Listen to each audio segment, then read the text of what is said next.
Future అంతా artificial ఇంటెలిజెన్స్దే.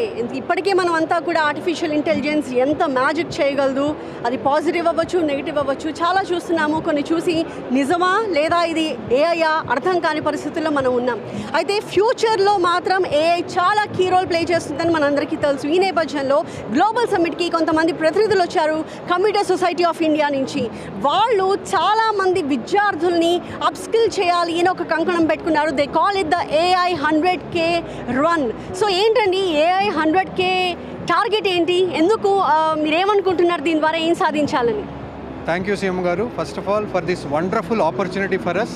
Telangana is rising. ఈ inspiration తీసుకొని computer society of India Hyderabad chapter CSI AI 100K అనే programme చేస్తున్నాము. CSI AI 100K అంటే ఆర్టిఫిషియల్ ఇంటెలిజెన్స్లో 1,00,000 మంది స్టూడెంట్స్కి మేము 2 అవర్ ప్రోగ్రామ్ ద్వారా వాళ్ళందరికీ అప్స్కిల్ చేయాలి తలుచుకున్నాము. సో దీంట్లో ఏంటంటే first half an hour we will give them the fundamentals, second half an అవర్లో use cases, third half an అవర్లో వాళ్ళకి దాన్ని ఎట్లా యూస్ చేసుకోవాలో చెప్తాం టూల్స్ ద్వారా, ఫోర్త్ హాఫ్ అన్ అవర్ వాళ్ళకి ఎట్లా ఉద్యోగాల అవకాశాలు ఉంటాయో చెప్తాం. సో అంటే 2 గంటల్లో అవసరమైనంత నాలెడ్జ్ మీరు ఇస్తానంటున్నారు. అంటే ఇది AI అనేది మన లాంగ్వేజ్ అంటే ఇప్పుడు ABCDలు వచ్చినప్పుడు నువ్వు ప్రోజ్ రాసుకోవచ్చు, పోయిటరీ రాసుకోవచ్చు, ఎట్లయినా ఉపయోగించవచ్చు. సో అది నీ మీద ఆధారపడి ఉంటుంది. AI అనేది కూడా ఒక టెక్నికల్ ఇంగ్లీష్ లాంగ్వేజ్ లాగా. వన్స్ యూ నో దట్, మీకు బేసిక్ అవేర్నెస్ వస్తే నీ ఇంటెలిజెన్స్ యూస్ చేసుకోవాలి. ఇది అగ్యుమెంటెడ్ అంటే నీకు నీ ఇంటెలిజెన్స్ ఎట్లా యూస్ చేసుకోవచ్చు.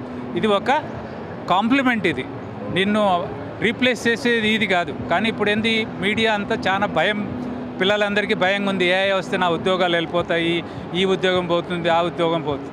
అవును, నువ్వు మెకానికల్గా ఉంటే ఉద్యోగాలు పోతాయి, కానీ నువ్వు మనిషి అంటే ఏంటి, మన తెలివితోనే మనమే క్రియేట్ చేస్తాం AIని.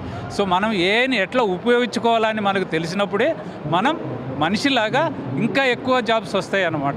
సో ఆ ఉద్దేశంతోనే మేము అవేర్నెస్, ఇప్పుడు ఓన్లీ AI అంటే ఏంటి, అపోహలు భయాలు పోగొట్టేసి మీరు ఎట్లా ఉపయోగించుకోవచ్చు, నేర్చుకోవచ్చు. అంటే ఈ AI వస్తే దీంట్లో ఉండే బెస్ట్ ఏమంటే, ఇప్పుడు ఈవెన్ 10th క్లాస్ పిల్లోడు కానీ 8th క్లాస్ పిల్లోడు కానీ AI గురించి కొంచెం అవేర్నెస్ వస్తే హీ కెన్ అర్న్ మనీ.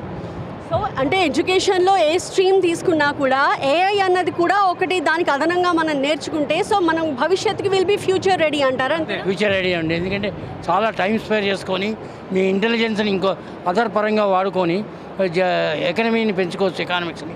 ఆ విధంగా AI ఉపయోగపడుతుంది. రైట్. కాకపోతే రెస్పాన్సిబిలిటీతో ఉండడం అన్నది ఇక్కడ చాలా ఇంపార్టెంట్. ఎందుకంటే AI గురించి మాట్లాడుకుంటున్నప్పుడు ఒక భయం అనే భావన ఎందుకు కలుగుతోంది? అలా కాకుండా మనకు తెలుసుకున్నది, మనం నేర్చుకున్నది పాజిటివ్గా, రెస్పాన్సిబుల్గా వాడడం అనేది కూడా మీరు నేర్పిస్తారా ఇందులో భాగంగా? ఖచ్చితంగా ఈ AI 100K ప్రోగ్రామ్ ద్వారా తల్లిదండ్రులకి పిల్లలకి కూడా చాలా కన్ఫ్యూజన్ ఉంది. ఏం టెక్నాలజీ నేర్చుకోవాలి, ఇప్పుడు 3 నెలలకు ఒకసారి టెక్నాలజీ మారిపోతుంది కదా అని చెప్పని భయపడుతున్నారు. ఈ భయాన్ని పోగొట్టాలి, వాళ్ళల్లో ఒక అవేర్నెస్ కావాలి. అలాగే ఎథికల్ వాల్యూస్, ప్రతి కాయిన్కి కూడా 2 సైడ్స్ ఉంటుంది. ఏఐని మనం ఎంత ఇంటెలిజెంట్గా వాడుకోవచ్చు, ఎంత ఎథికల్గా వాడుకోవచ్చు అనేది ఈ ప్రోగ్రామ్ ద్వారా వచ్చి ప్రతి స్టూడెంట్కి కూడా వాళ్ళు ఈ 2 అవర్ సెషన్ తర్వాత he will be AI ready. That's the reason మేము దీన్ని AI 100K we are AI ready student after the 2 hour session. So AI కంట్రోల్లో మనం ఉండడం కాదు, మన కంట్రోల్లో AI ఉండాలి అన్నది మీరు ప్రధానంగా నేర్పిస్తామంటున్నారు. సో ఫ్యూచర్ ఆఫ్ తెలంగాణకి మీరు ఏ రకంగా కంట్రిబ్యూట్ చేయాలనుకుంటున్నారు? తెలంగాణ సీఎం గారు ఏదైతే తెలంగాణ రైజింగ్ అని మాట్లాడుతున్నారో వారి ఇన్స్పిరేషన్ తీసుకొని CSI AI 100K అనేది 1,00,000 మందికి కనుక మనం ఒకే విధంగా ఆలోచించండి. AI అనగానే డెఫినేషన్ చెప్పమంటే 1,00,000 మంది ఒకే రకంగా చెప్పగలిగి, డీప్ లెర్నింగ్ అంటే ఒకే రకంగా ఆలోచించగలిగి, ఫండమెంటల్స్ కనుక స్ట్రైట్గా ఉంటే అక్కడి నుంచి వాళ్ళని అప్స్కిల్ చేయడం చాలా ఈజీ అవుతుంది. అదే దృక్కోణంతో మనం సో ఈ 1,00,000 మందికి నేర్పించాలని చేసుకున్నాము. సో వాళ్ళని హ్యాండ్ హోల్డింగ్ చేయడం కూడా మేము టాస్క్ లాగా తీసుకున్నాం.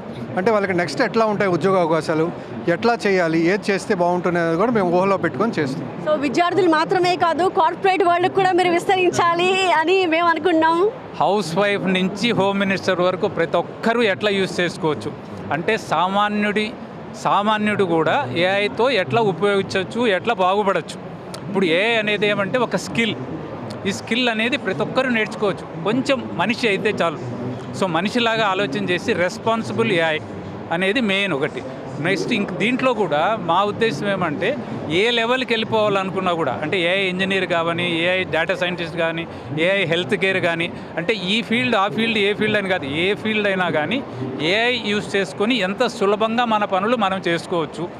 ప్రభుత్వానికి కానీ ప్రజలకు కానీ మన ప్రొడక్టివిటీ అంటే మన ఫైనాన్షియల్ స్టేటస్ కానీ మన పర్సనాలిటీ కానీ ఎట్లా పెంచుకోవచ్చు అనేది మా ఉద్దేశం.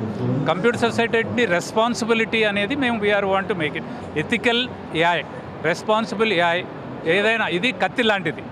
సో కత్తిని ఎట్లయినా యూస్ చేసుకోవచ్చు, ఒకరిని పొడసచ్చు, లేకపోతే దొంగతనం చేయొచ్చు, లేకపోతే దాంతో సర్జరీ యూస్ చేసి ప్రాణాన్ని కాపాడచ్చు. ఏఐ కూడా అంతకన్నా భయంకరమైంది. ప్రాపర్గా యూస్ చేయగలిగితే ప్రపంచాన్ని చేయొచ్చు. రైట్. సో ఏఐ అంటే భయం కాదు, ఒక భరోసా అనే దిశగా 1,00,000 మంది విద్యార్థుల్ని అప్స్కిల్ చేయాలని వీళ్ళు టార్గెట్ పెట్టుకున్నారు.